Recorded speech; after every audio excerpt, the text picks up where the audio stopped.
Judah got that war cry. Benjamin got that war cry. Levi got that war cry. Issachar got that war cry. Naphtali ass. You can't top that. Mosai, you can't stop that. Your arms are not long enough to boss the God, so don't fight back. Israel, repentant. Keeping the laws, no sin there. Teaching them why what's a part of her, so some problems 31 feet 10. We on the street, we call them loud, ain't scared none, no trend back. Is it lawful to have unfruitful something? But it's basically talking about sex on the Sabbath. Is it sin to have sex on the Lord's Sabbath day? All right, so let's get some understanding of that. Let's read the first scripture that's pulled, Isaiah 58 and 13. Let's read that, and then we'll come back. Isaiah chapter 58 and verse 13.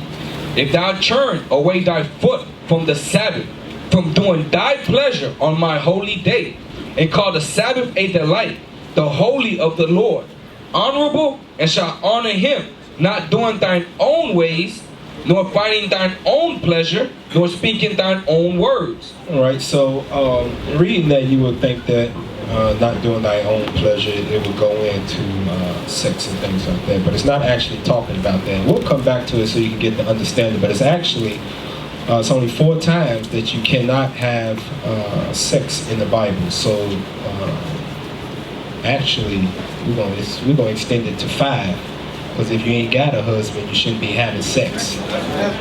So it's 5 times. Let's go to one of the first ones here. Let's go to 1 Corinthians chapter 7. Yes, sir. 1 Corinthians chapter 7 and verse 1. Now concerning the things whereof he wrote unto me, it is good for a man not to touch a woman. Nevertheless, to avoid fornication. So the reason Paul said it's not good for a man to touch a woman is because you can devote all your time to the Lord. You don't have to worry about pleasing your wife or her pleasing you. Like Paul did, he didn't marry. All his time was devoted to traveling all across the eastern side of the Greek countries, raising up the 12 tribes that was scattered. But all men cannot contain themselves like Paul did, like Christ did. Read verse 2. Nevertheless, to avoid fornication. So if you cannot contain yourself, you don't have that kind of spirit in you like they did. You can bring your body under subjection, and you don't want to be in the midst of sin or fornication. Do what? Let every man have his own wife, and let every woman have her own husband. There's one wife to every man, there's one husband to every woman. You don't. Let the husband render unto the wife due benevolence. That is talking about sex and affection. You don't. And likewise also the wife unto the husband. The wife have not power of her own body, but the husband. And likewise also the husband have not power of his own body, but the wife. So Paul is letting you know, some of you brothers that do not have a wife, that are maybe in the process of proving them in the future, your body's not your own. When your wife wants some, you got to give it to her. Same thing with you sisters. When your husband wants some, you got to, whatever you might make up to not do what he wants you to do, your body's not your own. Now, with that understanding, it also says in Peter that you dwell with them according to knowledge. So they got a daggone headache and a broke ass arm, and you said, hey, do benevolence, woman, let's go. No, use some sense, because them still the daughters of God. It was his kids before it was your wife. You got to answer to him for how you treat them. So, go to verse 5 now. Verse 5. Defraud ye not one the other. So he says, defraud you, don't hold back sex from each other. You don't. Except it be with consent for a time. So that's the first reason. It says, except it be with consent. Both of y'all agree on this. Okay, you got a headache. You know this happens often. Okay, all right, I can wait. Except it be with consent. Read on. That ye may give yourselves to fasting and prayer. Also fasting and prayer. So that's the one time you can, when you're having, when you're fasting. You can't have sex when you're fasting. And when we go back to Isaiah 58, we'll tie it in. You'll understand why. Okay, so fasting and prayer, read on. And come together again, that Satan tempt you not for your incontinency. Incontinency. So that means, so the thought of adultery don't creep into your mind. You don't need to look nowhere else because you're getting it at home. You don't need to look nowhere else because your husband's giving you due benevolence. When you are giving due benevolence to each other, you still look outside of that, you wicked as hell. Judgment waiting on you. So that's the first time right there. Fasting is the first. Let's go to the other one here. Let's go to Leviticus 12. Leviticus chapter 12 and verse 1. And the Lord spake unto Moses, saying, Speak unto the children of Israel, saying, If a woman have conceived seed and born a man-child. So she has a man-child, a little boy. Read on. Then shall she be unclean 7 days, according to the days of the separation for her infirmity shall she be unclean. And in the 8th day the flesh of his foreskin shall be circumcised. And she shall then continue in the blood of her purifying 3 and 30 days. 3 and 30 days. So that's 33 days on top of the 7 days that it was already announced. So that's 40 days that she is considered untouchable to the Most High. After having a young son, a boy, 40 days for a son. Right. No sex. Read on. She shall touch no hollow thing, nor come into the sanctuary until the days of her purifying be fulfilled. Now, you may not understand, well, if you can't have sex for 40 days, well, then that means she can't keep the Sabbath day, right? Let's show you the reason why he said that real quick. Leviticus 15, and let's read verse 31. Leviticus chapter 15 and verse 31. Thus shall ye separate the children of Israel from their uncleanness, that they die not in their uncleanness when they defile my tabernacle that is among them. So that's why she could not come into the sanctuary at that time, is because she could not defile the Lord's temple, the Lord's sanctuary, the tabernacle. Is the temple still standing, brothers? No. No. So that being put apart for 40 days not coming is no longer standing because there's no temple. Can you touch them? Because now does that mean that the 40 days is gone, that you cannot touch them? No. Because the only reason they couldn't come in was because it was a temple. So that part is gone, but the 40 days still stands. Back in Leviticus 12. Oh, okay. Yeah, Leviticus 12. Read verse 4 and 5. Yes, sir. Leviticus chapter 12 and verse 4. And she shall then continue in the blood of her purifying 3 and 30 days. She shall touch no hollow thing, nor come into the sanctuary until the days of her purifying be fulfilled. And when we go back to Leviticus 15, I'll show you why the coming to the sanctuary is done away with, but not the 40 days. It'll make perfect sense. Precept upon precept. Read on. Verse 5. But if she bear a maid child, then she shall be unclean 2 weeks, as in her separation. So that's 14 days now. Read on. And she shall continue in the blood of her purifying 66 days. So now he added a week on, so that's 14 days, and then it's 66 days, which give us 80 days. That if a sister has a young daughter, she cannot have sex for 80 days. A young boy is 40 days, the Most High doubled it, 80 days for a sister. Okay, so that's the second time right there, right? So let's go to this third one here. Go to Leviticus 15 now. Leviticus 15 and verse 19. Leviticus chapter 15 and verse 19. And if a woman have an issue, and her issue in her flesh be blood. The issue in her flesh be blood. It's going to explain what it's talking about. Read on. She shall be put apart 7 days. And whosoever toucheth her shall be unclean until the even. Read on. And everything that she lieth upon in her separation shall be unclean. Everything also that she sitteth upon shall be unclean. She shall be unclean for that, right? Yeah, go ahead. Brothers, quick question. If a sister has twins, one is a male, one is a female, how long does she have to wait? What a microphone. Yeah. Use the microphone. Use the Use the microphone. microphone. Use the microphone. 80 days Why? because the girl outsee the boy. Right. In those 80 days, they begin 40 days. That completes the man. The 80 days completes the woman. Right. Exactly right. All right. So what those are called fraternal twins, right? Right. So it's 80 days. All right. So let's talk about issuing her flesh. Jump down to verse 24. You can find out what that is. Leviticus chapter 15 and verse 24. And if any man lie with her at all, and her flowers be upon him, he shall be unclean 7 days. And all the bed whereon he lieth shall be unclean. Read 24. So it says the flowers be upon him. That is talking about that time of the month. Menstrual cycle is what they call it. Cannot lie with her during that time. Read verse 25. Get some understanding on that too. Verse 25. And if a woman have an issue of her blood many days out of the time of her separation, or if it run beyond the time of her separation. What was the normal time for the separation that we read up earlier? What was the time? The time frame. Gilead, stand up, microphone. 7 days. 7 days. So the Lord's telling you if it runs outside of that time, it goes a little longer than normal. Out of that 7 days. Read on.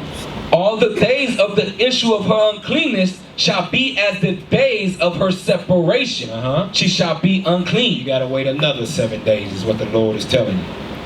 No matter if it stops after the 3rd day or the 2nd day or it's 1 day extra. It goes 8 days. And it stops. Okay, we good. No, the 7 days starts back over again. Is what the Lord is telling you. Some of you brothers that didn't know that, now you know. It starts over. So you better make sure y'all eating right. If it's got anything to do with it. Let's get the 4th one here. Go to Leviticus 23. Leviticus 23, and we're going to start at verse 26. Leviticus chapter 23 and verse 26. And the Lord spake unto Moses, saying, Also on the 10th day of this 7th month, there shall be a day of atonement. It shall be an holy convocation unto you. Ye shall afflict your souls, and offer an offering made by fire unto the Lord. And ye shall do no work in that same day, for it is a day of atonement, to make an atonement for you before the Lord your God. So that 4th time here is the day of atonement, because you are in the process of afflicting your soul. What does it mean to afflict your soul, brothers? Anybody got a precept for that? What does it mean? What does God mean to afflict your soul? All right. Brother Yuri, got a precept up here for it. So a day of atonement. What do we do on the day of atonement? Brothers, what do? We fast. So what does it mean to afflict your soul? Brother Yuri. Jonah chapter 2 verse 7. Jonah 2 and 7. Let's go to it. 3 and 7. Okay. Jonah chapter 3 and verse 7. And he caused it to be proclaimed and published through Nineveh by the decree of the king and his nobles, saying, Let neither man nor beast, herd nor flock taste anything. Let them not feed nor drink water. So let them not feed nor drink water. That is what is called to be afflicting your soul in fasting. Go ahead with the Ezra one first. We're going to read it in the Apocrypha also. Yes, Ezra. Ezra chapter 8 and verse 21. Then I proclaimed a fast. A what? A fast there at the river of Ahava, that we might afflict ourselves before our God. So that's what it means to afflict yourself, is to fast from food and from water. Now give me the one in Sirach, Officer Gad. Sirach. This is Ecclesiasticus for you new brothers and the Apocrypha, new sisters. The book of Sirach, chapter 30 and verse 21. 30 verse 21. The chief thing for life is water and bread and clothing and a house to cover shame. So that's why God said you are afflicting your soul, because He knows what's most important for it to survive in the fleshly manner is food and water. That's the way He designed it. So when you afflict your soul, you fast and deny yourself water and food. Yeah, Brother Judah. 29 and 21, sorry. 29, 21. 29, 21. 29, 21. All right, go back to Leviticus 23 now. Leviticus chapter 23 and verse 27. Also on the 10th day of this month, there shall be a day of atonement. It shall be in holy convocation unto you. Ye shall afflict your souls and offer an offering made by fire unto the Lord. When you afflict yourself on the Day of Atonement, you don't eat anything, you don't drink anything. No sex either. You don't. Verse 28. And ye shall do no work in that same day, for it is a day of atonement to make an atonement for you before the Lord your God. For whatsoever so it be that shall not be afflicted in that same day, he shall be cut off from among his people. And whatsoever so it be that doeth any work in that same day, the same soul will I destroy from among his people. Ye shall do no manner of work. It shall be a statute forever throughout your generations in all your dwellings. It shall be unto you a Sabbath of rest. And ye shall afflict your souls in the 9th day of the month at even. From even unto even shall ye celebrate your Sabbath. So that fourth reason there is the Day of Atonement. Here. So let's get the fifth reason. Hebrews 13 and 4. You cannot have sex. Hebrews chapter 13 and verse 4. Marriage is honorable in all. What is? Marriage is honorable in all. Marriage is between a man and a woman. That is honorable. And in that marriage, read on. And the bed undefiled. What they do in that bed, which would be have sex, it is undefiled. A man and a woman that is a husband and wife in a marriage. So if you are not married, read on. But whoremongers, you are a whoremonger if you're having sex outside of marriage. And that's for you men. Deuteronomy 23:17, the Lord calls you a whore. If you're a woman having sex outside of marriage. Read on. But whoremongers and adulterers God will judge. So that's the 5 reasons, or 5 times you cannot have sex. Let's go back to Isaiah 58 and see what that's talking about. And we're going to start where we left off. We're going to read that, then we're going to jump. Isaiah 58 and verse 13. Isaiah chapter 58 and verse 13. Take away thy foot from the Sabbath, from doing thy pleasure on my holy day, and call the Sabbath a delight, the holy of the Lord, honorable, and shall honor him, not doing thine own ways, nor finding thine own pleasure, nor speaking thine own word. Nor speaking thy own words. So let's find out what was going on before that. You cannot isolate scriptures, that's why you get confused. Go back up and let's read verse 3. Isaiah chapter 58 and verse 3. Wherefore have we fasted, say they. So the topic of discussion is talking about what, brothers? Fasting. Read on. And thou seest not. Wherefore have we afflicted our soul, and thou takest no knowledge. Behold, in the day of your fast ye find pleasure, and exact all your labor. Hold on, they was finding pleasure and doing what? And exact all your labor. What does that mean, you exact all your labors? When you labor, after you've done laboring, what do you get in return now? When you do all your labors, what do you get in return? You do it every day. Brother Amir. Check. You get rewarded, you get paid. You get paid. You get money. So what they was doing here is they wasn't truly fasting. They was worried about getting money. They wasn't afflicting their souls. They was out, hey, you owe me money? You owe me this? You owe me that?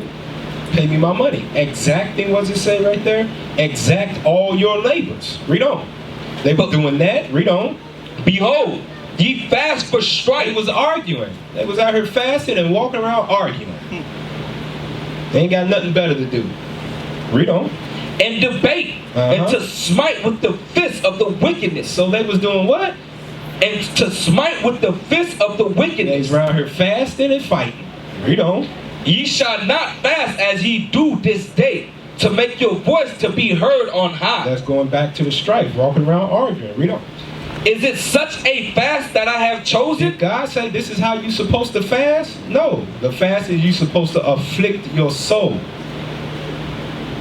Focus on Him. Read on.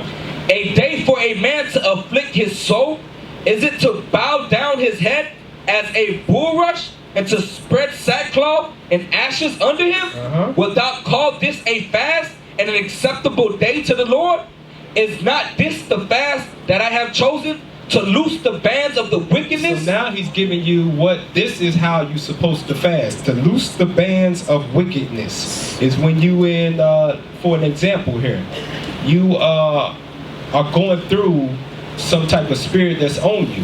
What did Christ tell us to do when we got certain spirits on us? We do what, brothers? Fast and pray. That's how you undo the bands of wickedness. You should be meditating on whatever you're doing and asking the Lord to remove this spirit from me, to undo the bands of wickedness that are holding you back. Read on. Is not this the fast that I have chosen? To loose the bands of wickedness? To undo the heavy burdens?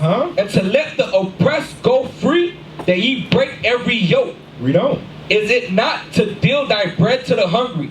And that thou bring the poor that are cast out to thy house? So how do we feed now the hungry? Who's the hungry now that we are supposed to be feeding now out here? Let's see. Brother Jehaziel, who are we feeding and how do we feed them?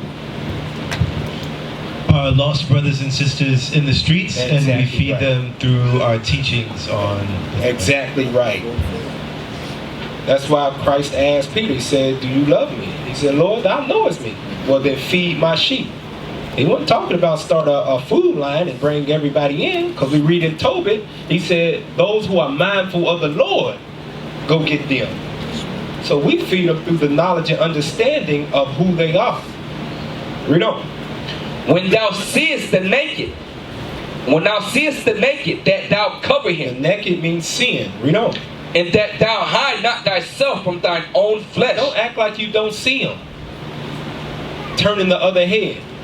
That's it on that. And so now going back to verse 13 now, we understand this is what they was doing in the midst of when they were supposed to be afflicting their soul on the Sabbath day. Fasting, but they was doing all manner of other stuff. So the 5 reasons that you cannot have sex would be for fasting, like we read in Corinthians, whether it be if she has born a man child or a maid child, if it be that time of the month, if it be the Day of Atonement, or if you're not married. Those are the 5 reasons you can't have sex. Other than that, be fruitful and multiply as the Lord commanded, if that's your desire.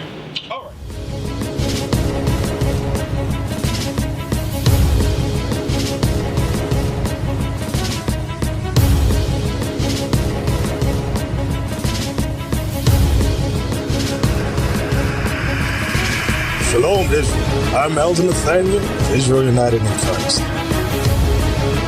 YouTube likes to shut our channels down, as some of you have noticed, ever so often. Subscribing to join IUIC will assure you will always stay connected to our YouTube accounts.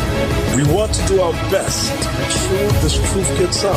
Please click and join our subscriber YouTube channel called Join IUIC to stay linked to all of our videos. So again, please make sure you subscribe to this Join IUIC channel to get your latest updates on all our YouTube channels. Shalom.